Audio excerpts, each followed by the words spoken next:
Today we have a skim patch we're going to perform in the snow, slush, and slop.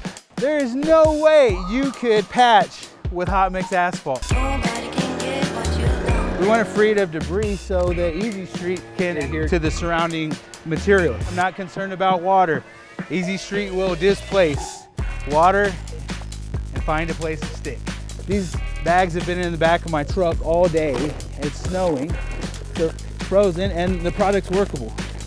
I'm gonna leave 1 inch of crown and then compaction time. You're probably wondering how I'm gonna do this.